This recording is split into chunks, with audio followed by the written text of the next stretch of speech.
Breaking news చూస్తున్నాం. RERA మాజీ కార్యదర్శి హెచ్ఎండిఏ మాజీ డైరెక్టర్ శివ బాలకృష్ణకు నాంపల్లి కోర్టు బెయిల్ మంజూరు చేసింది. ఆదాయానికి మించిన ఆస్తుల కేసులో శివ బాలకృష్ణను పోలీసులు అరెస్ట్ చేశారు. కొన్ని రోజులుగా జైల్లో ఉంటున్న ఆయనకు నాంపల్లి కోర్టు ఎట్టకేలకు బెయిల్ను అనుమతించింది. ₹1,00,000 పూచీకత్తుతో బెయిల్కు అంగీకరించింది. దేశం విడిచి వెళ్లొద్దని శివ బాలకృష్ణను కోర్టు ఆదేశించింది.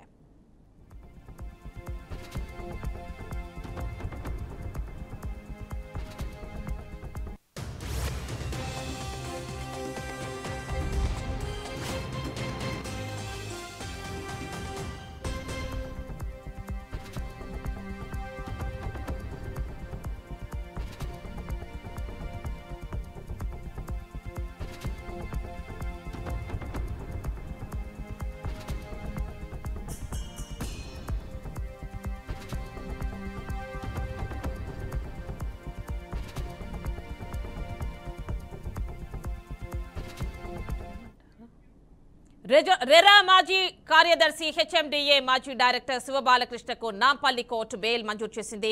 ఆదాయానికి మించిన ఆస్తుల కేసులో శివ బాలకృష్ణను పోలీసులు అరెస్ట్ చేశారు. కొన్ని రోజులుగా జైల్లో ఉంటున్న ఆయనకు నాంపల్లి కోర్టు ఎట్టకేలకు బెయిల్ అనుమతించింది. ₹1,00,000 పూచీకత్తుతో బెయిల్కు అంగీకరించింది.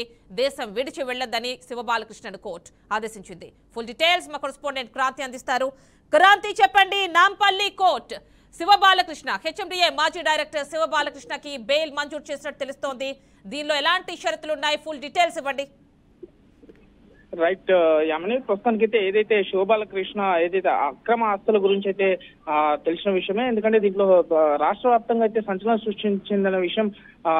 ఎందుకంటే శివ బాలకృష్ణ గతంలో జరిగిన జిహెచ్ఎంసీలో కావచ్చు, ఎందుకంటే ఎలాంటి ఆధారాలు లేకుండా మాత్రం కొన్ని సంతకాలు కావచ్చు, లేదు అంటే తన స్వాధీనం చేసుకున్న డిపార్ట్మెంట్ కూడా, ఎందుకంటే 10 ఫోన్లు కావచ్చు, లేదు అంటే ల్యాప్టాప్ లో కావచ్చు వీలైన సమాచారం ఉంది అనేసి దానిపైన ఎంతో మంది బాధితులు మాత్రం కంప్లైంట్లు ఇవ్వడంతో మాత్రం ఈ రోజు నాంపల్లి కోర్టులో మాత్రం ₹1,00,000 పూచీతో మాత్రం శివ బాలకృష్ణ ఏదైతే కుమారుడు నవీన్ కి కూడా బెయిల్ ఇవ్వడం అయితే మంజూరు చేయడం జరిగింది. అయితే దీనిపైన ఎలాంటి ఆధారాలు ఏంటి అనేసి మాత్రం దాన్ని ఎదుర్కొంటామని కూడా కొంత సమాచారం అయితే వస్తుంది. కానీ పోలీస్ తరపు నుంచి న్యాయవాది ఏదైతే కోర్టులో ఇలా వాదించడం జరిగింది. ఎందుకంటే గత 2 నెలల నుంచి ఇటు ఫోన్ ట్యాపింగ్ కేసులు కావచ్చు, లేదు అంటే గత ప్రభుత్వంలో జరిగిన ఇలాంటి అక్రమ ఆస్తుల మీద మాత్రం నిఘా చాలా ఎక్కువగా పెట్టిందని కూడా చెప్పుకోవచ్చు. ఇదే అంశంలో చూసుకున్నట్లయితే మాత్రం ఈ శివ బాలకృష్ణ ఎంతవరకు ఈ అక్రమ ఆస్తులు బినామీల పేర్ల మీద మాత్రం రియల్ ఎస్టేట్ వ్యాపారంలో కావచ్చు, లేదు అంటే ఇటు గచ్చిబౌలి కొన్ని కారణాలు అక్కడ ఉన్న ల్యాండ్ ఇష్యూస్ లో కూడా ఎలాంటి ఆధారాలు లేకుండా రిజిస్ట్రేషన్స్ జరిగాయనుకుంటా చాలా కొంత పేర్కొన్నారు. దాని విషయంలో మాత్రం ప్రస్తుతం శివ బాలకృష్ణ ఏదైతే ఫేస్ చేశాడో దాంట్లో మాత్రం ఈ రోజు నాంపల్లి కోర్టు ₹1,00,000 పూచీతో మాత్రం 2 షూటీల ఆధారంతో మాత్రం వాళ్లకు బెయిల్ మంజూరు చేసినట్టుగా అయితే తెలుస్తుంది. యామిని, అంటే ₹1,00,000 పూచీకత్తు, ఎవరైతే ఇద్దరు సెక్యూరిటీ లాగా, అదే విధంగా దేశం విడిచి వెళ్ళకూడదు, ఇవి మాత్రమే కాకుండా ఇంకేమైనా బెయిల్లో షరతులు ఉన్నాయా?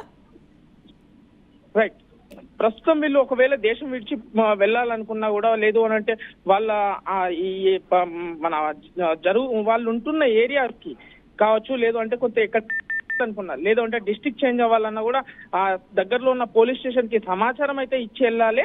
దాంతో పాటు ₹1,00,000 పూచీతో పాటు 2 షూటీలను మాత్రం అప్లై చేసుకుని అయితే వాళ్లకు బెయిల్ అయితే మంజూరైంది. కానీ దీంట్లో ఎందుకనంటే ఈ నిందితులకు ఎలాంటి ఆధారాలు ఉన్నాయి ఏంటి అనేది మాత్రం కొంత వేచి చూడాల్సిన అవకాశం అయితే కనిపిస్తుంది. ఆమె అంటే ఇక్కడ ఎలాంటి వాదనలు వినిపించాయి? ఎందుకంటే ఇంతవరకు బెయిల్ మంజూరు కాలేదు, ఫైనల్ గా ఈ రోజు బెయిల్ మంజూరైంది. అంటే ఎలాంటి వాదనలు వినిపించారు శివ బాలకృష్ణ?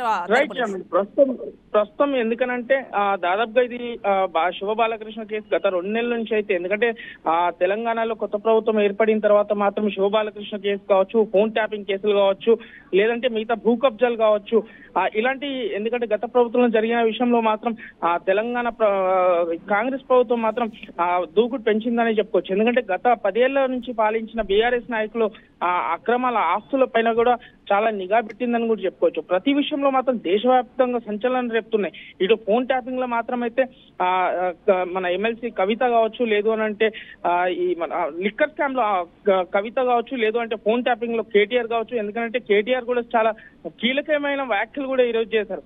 దాంతో పాటు జిహెచ్ఎంసీ, ఎందుకంటే హైదరాబాద్ లో ముఖ్యమైన జిహెచ్ఎంసీలో కూడా శివ బాలకృష్ణ ముఖ్య పాత్ర పోషించాడనే ఆధారాలు, అక్రమ ఆస్తులను కూడా గుర్తించి మాత్రం అరెస్ట్ చేశారు. 2 నెలల తర్వాత మాత్రం మన నిరంతర బెయిల్ అయితే మాత్రం ఇవ్వడం జరిగింది. ఎందుకంటే దీనికి విచారించిన తర్వాత, ఎందుకంటే ఇటు పోలీసుల తరపు న్యాయవాది విన్న తర్వాత మాత్రం కొన్ని నిజాలు బయటపడే అవకాశాలు అయితే చాలా ఎక్కువగా కనిపిస్తున్నాయని చెప్పుకోవచ్చు. Right Kranti, thank you.